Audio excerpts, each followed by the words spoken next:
Feds charge Pennsylvania man after threats to FBI. Trump's chief financial officer pleads guilty to tax fraud. Nuclear war between India and Pakistan could cause 2 billion to starve to death. Iran further restricts how women can dress. Turkey's Erdogan in Ukraine discusses ending war. New glasses allow deaf people to see conversations by turning audio into subtitles.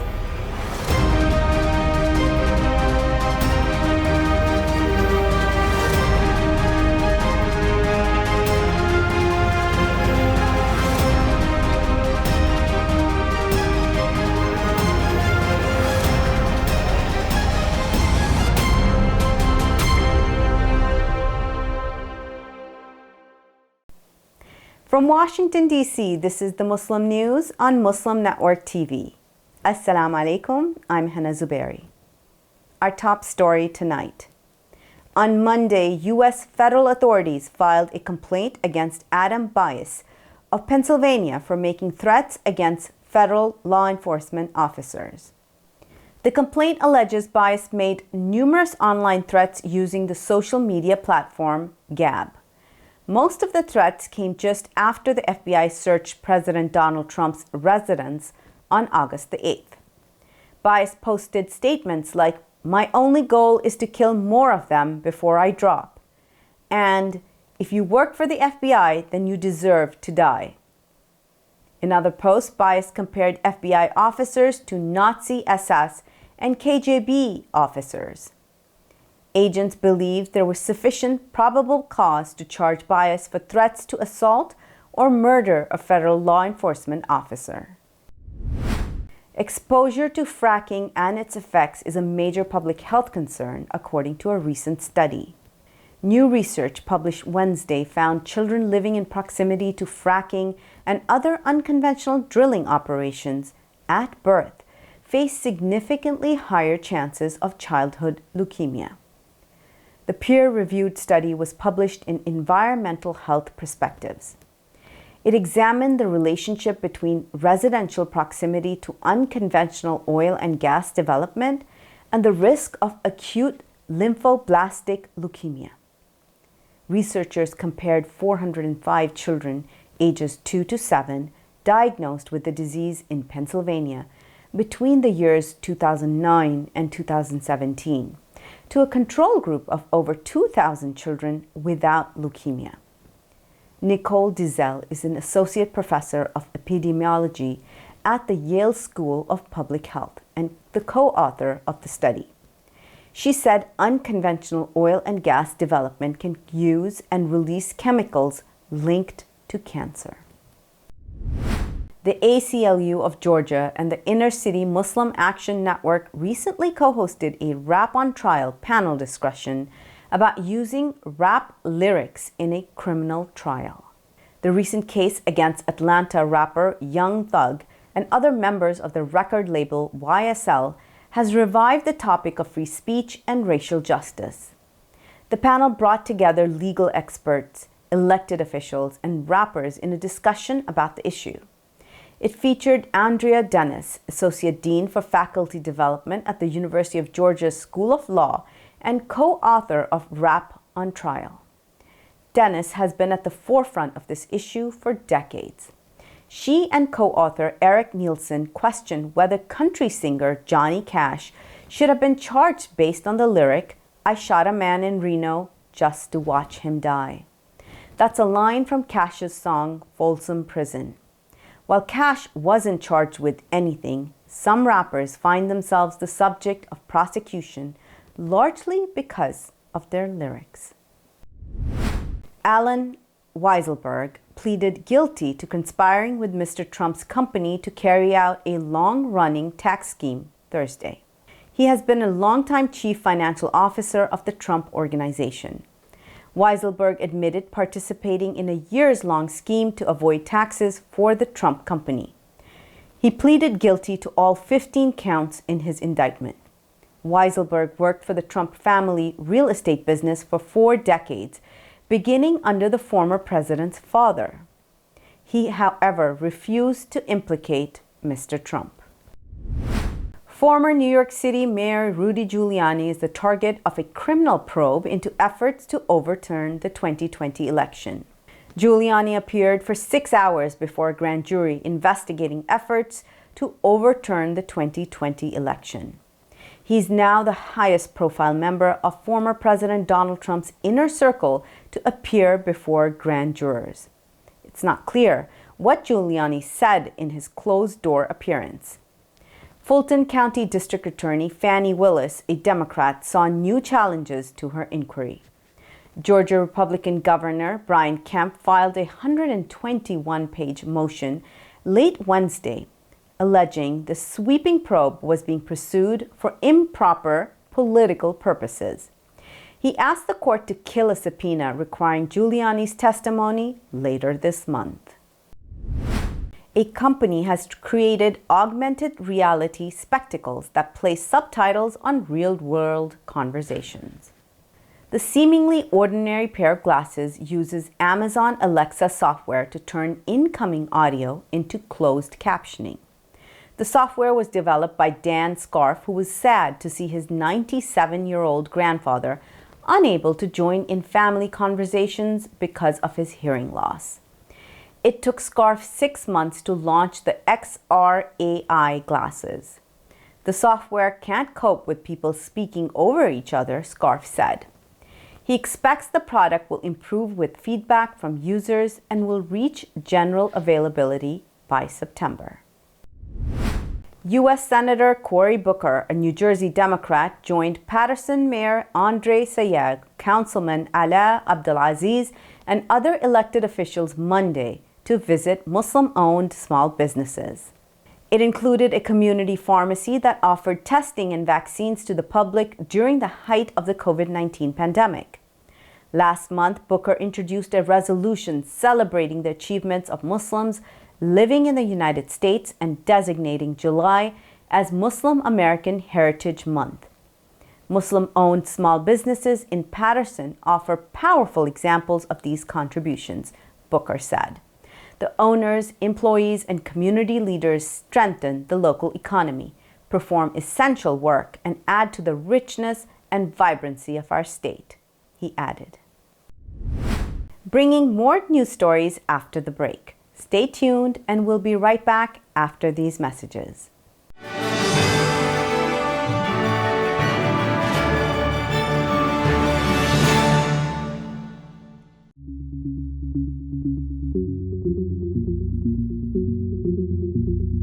A free 3-minute online chat can give you the personalized tips you need to start boosting your retirement savings today. I am what hunger looks like in America.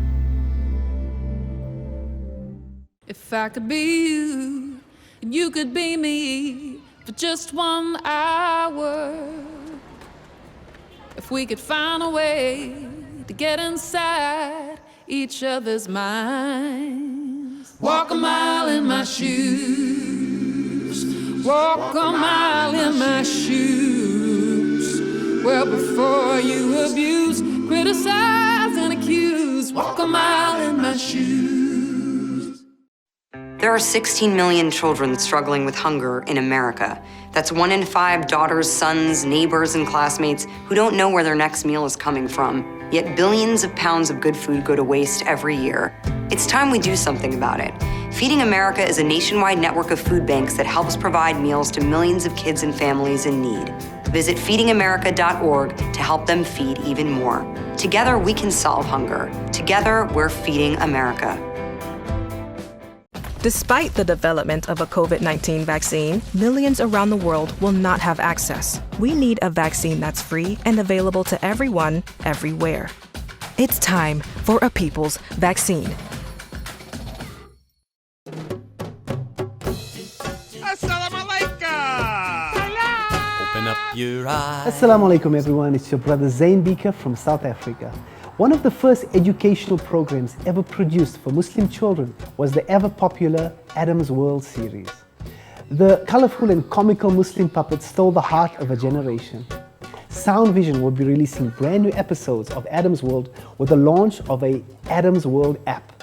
Subscribers will enjoy new Adam's World episodes as they are released, as well as all the classic episodes of Adam's World. So visit adamsworldapp.com now to learn more, subscribe, and enjoy new adventures of Adam and his friends. And let's keep helping tomorrow's Muslims today. Assalamu alaikum. Adam's World. Believe me, there's a lot to see. Bismillah. Let's explore. To stop this genocide, we need your help.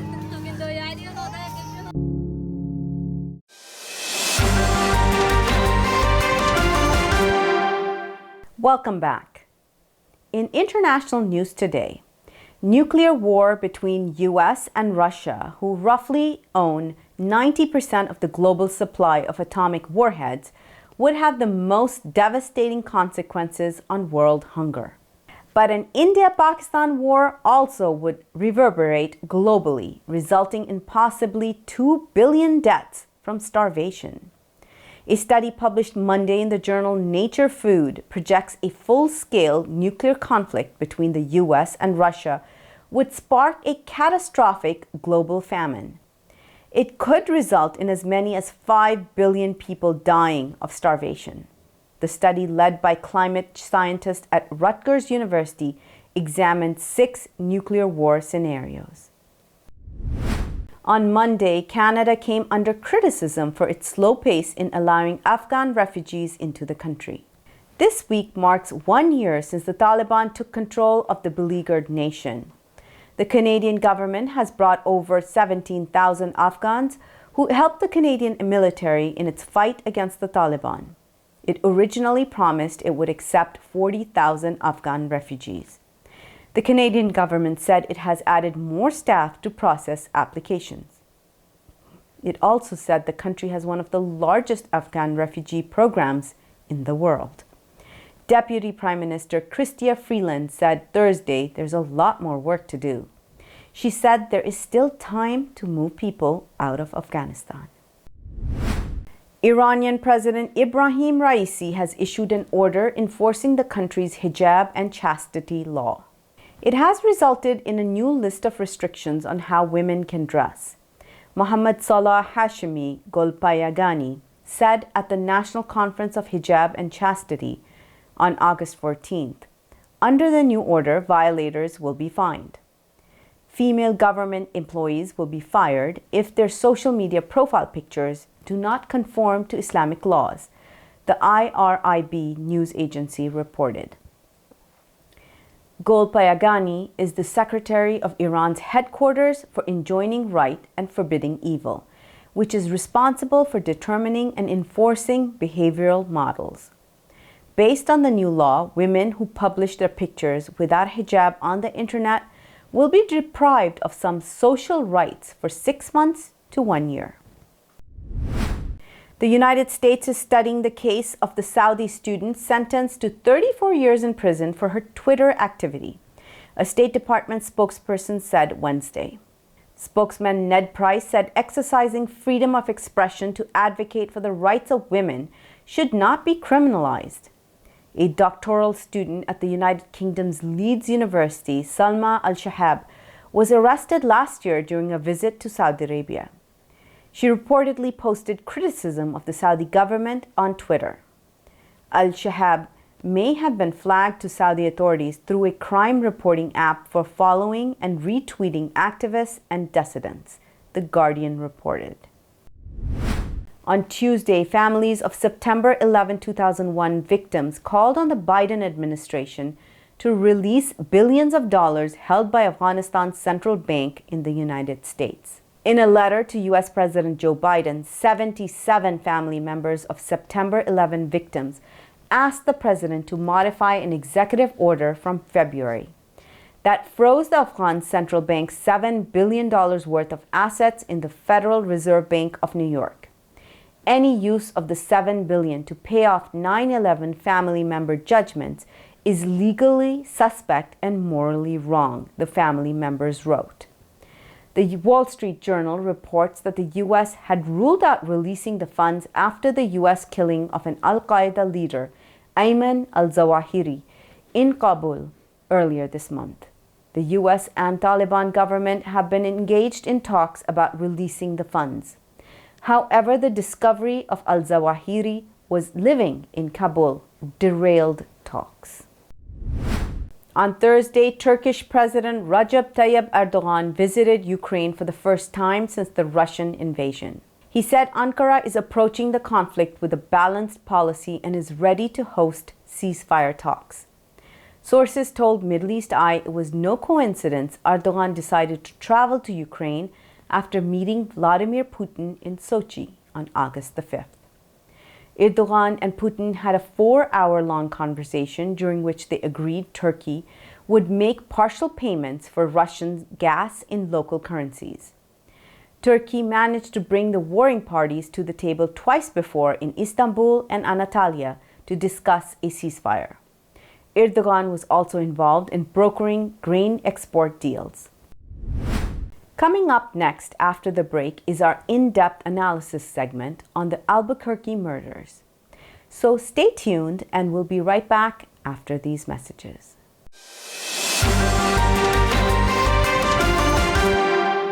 If I could be you, and you could be me for just 1 hour. Walk a mile in my shoes. Walk a mile in my shoes.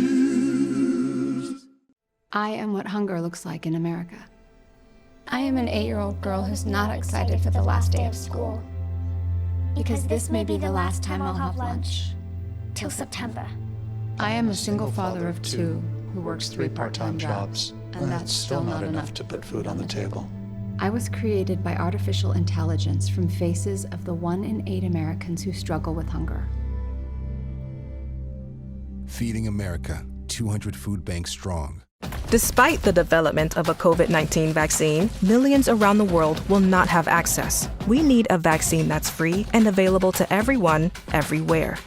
It's time for a people's vaccine.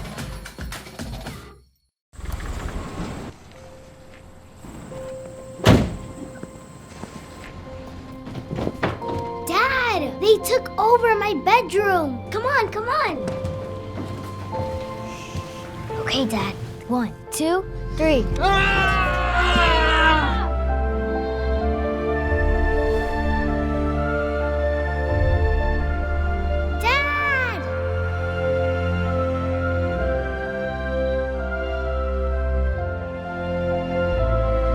You saved me. Dad? Are you okay? I'm fine, dear.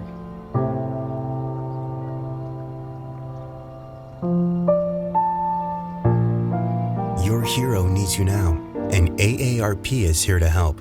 Find the care guides you need at aarp.org/caregiving. We are Justice for All. Headquartered in the heart of downtown Chicago, Justice for All is a global humanitarian initiative dedicated to raising awareness for human rights concerns impacting vulnerable minority groups. Our diverse team of staff and volunteers, led by Imam Malik Mujahid, work tirelessly to help Justice for All achieve their goals.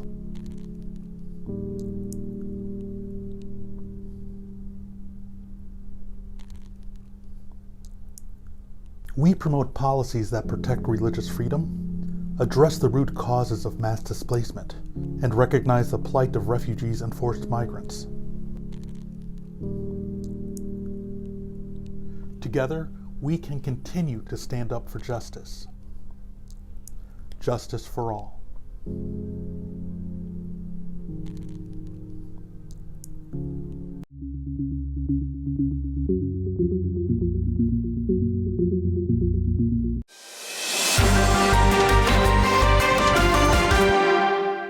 Welcome back. To discuss the developments in the investigation of murders of Muslim men in New Mexico, let's go to Imam Abdul Malik Mujahid. Over to you, Imam Mujahid. Thank you, Hena. killing of 4 Muslims in New Mexico shook the Muslim community. Initially, people thought it's Islamophobes who might have done it. President Biden gave a statement and everyone was concerned. Eventually, a person who himself is a Muslim was arrested. So theories from Islamophobia changed to Shia and Sunni conflict. And people go for simplification, but his brother of one of the deceased person is speaking up. Actually, while Muslim organizations have issued a statement after a statement about the importance of Shia-Sunni conversation and unity and things like that, situation on the ground is such that one Shia and one Sunni, both deceased and murdered people, they were part of the same Islamic center in New Mexico. Their funeral prayers were combined at the same time, and both were buried in the same cemetery run by the Sunni Muslims. So while the local level, it seems a very different picture, people continue to hypothesize. And brother of one of the deceased, Afzal Hussain, is speaking up, and he is with us from New Mexico, Imtiaz Hussain. Assalamu alaikum. Welcome to Muslim Network TV. Thank you so much, Imam Saab, for giving me an opportunity to speak. Imtiaz Hussain is the brother of the deceased Afzal Hussain, and a lawyer from Pakistan who is currently pursuing his PhD in criminal justice system. Brother Imtiaz, please accept our sympathies and condolences. May Allah give best place to Marhum and all the 4 people who have passed away. I wonder what is happening to their children and their families. Will you share with us a little bit about your brother Afzal? Thank you so much for giving me opportunity. My brother Afzal Hussain, he was the youngest sibling among us. He was most cherished and most loved boy of our mother and father. We are from Pakistan and live in a little town in district Okara near Lahore. My brother came here in 2017 as a grad student at University of New Mexico in community and regional planning. He was a student leader in Pakistan, and over here he contested election and was elected as president of Graduate and Professional Student Association in University of New Mexico. He feels proud that he is second Muslim student leader in 150-year history of the University of New Mexico. During his studies, he did an internship in a little town called Los Lunas in the city government. And after graduation, he joined Melanie Stansbury's election campaign in District 1. She represented U.S. Congress here from city of Albuquerque. He was so glad that Melanie Stansbury won, but he's from Pakistan. He had passion for politics, but he had a green passport.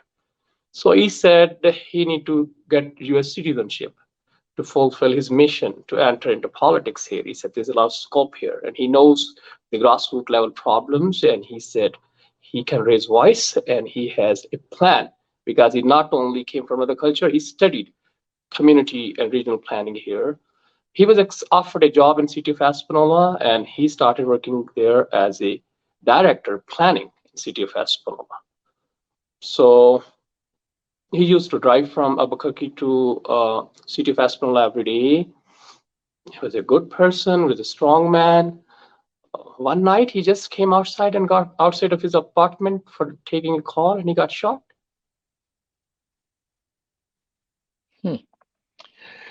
So, I mean, he was pretty active and urban planning. I mean, normally people take part in America in politics and from Pakistani heritage when they have been around here 15, 20 years. But this seems to be a bright person who was rising fast and taking care of the planning for the city and participating in electoral politics and all of that, and life suddenly taken. Now, you have taken an extraordinary step to challenge the hypothesis that it was a Shia and Sunni conflict. Why it is important for you to explain that to people? Imam, I cannot accept, and I have reason to believe, that this is not a Shia-Sunni conflict. It is, to you, I can easily explain in few words that this is not Shia-Sunni conflict. First, although we only have one identity, that we are Muslim, we have no pride to brand ourselves that we are Sunni. Although we raised as on Sunni faith by our parents, we practice same salah as it happened in Islamic Center of New Mexico. We never participated in any Shia specific religious rituals or majalis or tazia. And this man who is suspect, I saw him many times in mosque in Ramadan and Eid, and a few times my brother was also with me. He must have seen us. How are we praying? How are we practicing, at least? How come that we have no link with Shia specific religious activities? We are just, my brother was picked to be killed. That is Shia? I don't believe so. Second, all those three people, if you go see their socio-cultural history or socio-cultural orientation, I do not believe that they have propagated any Shia identity or Shia ideology. If that person hates Shia, at least his prime target could have been those people who propagate, promote Shia ideology, and those are Shia leaders here in the community. How come innocent people, young people, working class who go to work early morning, come back at night, became victim of them? I cannot understand that. Are there other hypotheses that what might be the reason for the murder of these people? Because police has found evidence of the car, they have matched the guns with bullets. I don't know what it takes to do all of those things. So if it's not Islamophobia, and if it is not a Shia-Sunni conflict, what it might be? Before going towards evidence, let me elaborate you a little bit more. You can understand the whole if you see how was this killing happened. Let me highlight that, and then you will have a clear picture. The way my brother got ambushed, he received a call. He was on a call with some other friend, and he received a call, and he asked, "Hold on, I have to do a little thing, and let me come back." He left his house. And after we see that after 10 minutes, he was shot. There's a dark place on the street corner. He was shot multiple times for one corner. And whoever the suspect is, he chased him in the street. And then he shot him again 15 to 20 times. Two different types of weapon used in that short span of few seconds. They have busted more than half of his head. This shows that there's an extreme animosity, an extraordinary motive. This shows that there's a planning. This shows there's a coordination. This is not something we see in Pakistan. I raised in Pakistan. We hear news that someone has ambushed, someone just has killed Shia cleric, Shia religious leader, someone has killed Sunni Muslim leader. We see that. But the way these killing happen, this is a lot of organized thing. War-style butchery and war-style ambush happen here. This shows that there is something extraordinary. People say, let me tell you a story. They say the suspect in 2018 did not like a man whom his daughter wanted to marry. 2018. These people, 4 men, helped his daughter marry that man. So he has angered on them. So first, His prime anger focus was the man who had married his daughter. Second, in the United States, or we live in Canada or Europe, if you have someone who create problem to your marriage, there's 911, you can just call. And these four people have no connection with each other. Muhammad Aftab Hussain, the guy who got shot a week before my brother, he just came in 2021. He was not there in 2018. In 2018, my brother was in Pakistan for 6 months. My brother couldn't pay his semester fee from school and he need to freeze his semester. How come? And in what capacity someone can help here in United States? So I defeat that theory. I cannot accept that theory. So the motive is something extraordinary. There is a strong motive. The way you see my brother was butchered, the crime scene, medical examiner said, gentlemen, you will not be able to read his autopsy report. This is such a horrible thing happened to your brother. One bullet creates at least 3 holes. We couldn't put his head together. This is not something that he just had identified him that his last name is Hussain, he just killed him and run away. No, this is something extraordinary has happened. But I can assume, I can comment and drive few things. I have no access to the investigation. I have no access to their electronic communication. So FBI and APD has said nothing about that. They're still investigating. So this is what information I have and I can comment. So FBI and police has not dwelled on the motive. So it's the journalists who are looking after first Islamophobia and then Shia Sunni as a easy explanation, but you very powerfully stated that there is no reason to assume such. But the accused are there, and FBI and police are still probably putting things together, what it is happening. Is it possible in your view that there may be other killers? Let me tell you, my assumption that he's not single is the way my brother got ambushed. His selection of time, use of 2 weapons in short span of time. How come a person is butchering 1 man a week ago, then he coming to kill another person? Do you think that he feel that he's in a tribal society in Afghanistan and that he's going for headhunting in a medieval style, killing and making minars of human skulls? There is something behind it. There is abettors and conspirators. There is an ideology which I feel. I can smell that there's a coordination. So we are waiting for FBI and police to comment on that. They said that they're working. They are analyzing all different aspects. There's still few dots left in the picture. They have assured us that they will reach towards the depth of this case and tell us under what motive and what ideology they have done this butchery.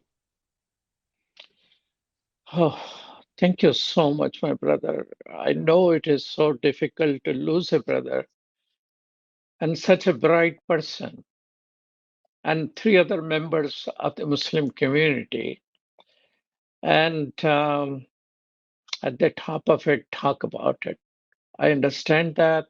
I'm immensely thankful for you coming on board and sharing your thoughts with us. We look forward to hearing what FBI and police finally reveal. So thank you so much, and Assalamu alaikum, Imtiaz Hussain Sahab. Wa alaikum assalam, and let me just end you with a little message here. First of all, thank you so much for giving me an opportunity to speak. In this case, we are still looking into motive. For us, for me, it is more important to know what ideology has done this. For me, it is not important to give them a deterrent punishment. For me, it is important to know under what ideology of hate these people have done this Holocaust against innocent people. He is a person, one person doing his in individual capacity, or he's a part of any group. Do he carry any ideology? Who are his abettors and conspirators? So we are looking towards FBI and Albuquerque Police Department to know what are their motives. It is more important to save our society. It's more important to save our city. It's more important to crush the potential hate mongers who have the same ideology and who have the same bread of mind, and they can potentially harm innocent people. Thank you so much. Thank you. Thank you so much. Back Exactly. to you. Thank you so much, Imam Mujahid. That's all from our Washington studios tonight. Thank you for tuning in. You can find previous episodes and more on our YouTube or Facebook. For more content, keep watching Muslim Network TV or visit muslimnetwork.tv. Assalamu alaikum and good night.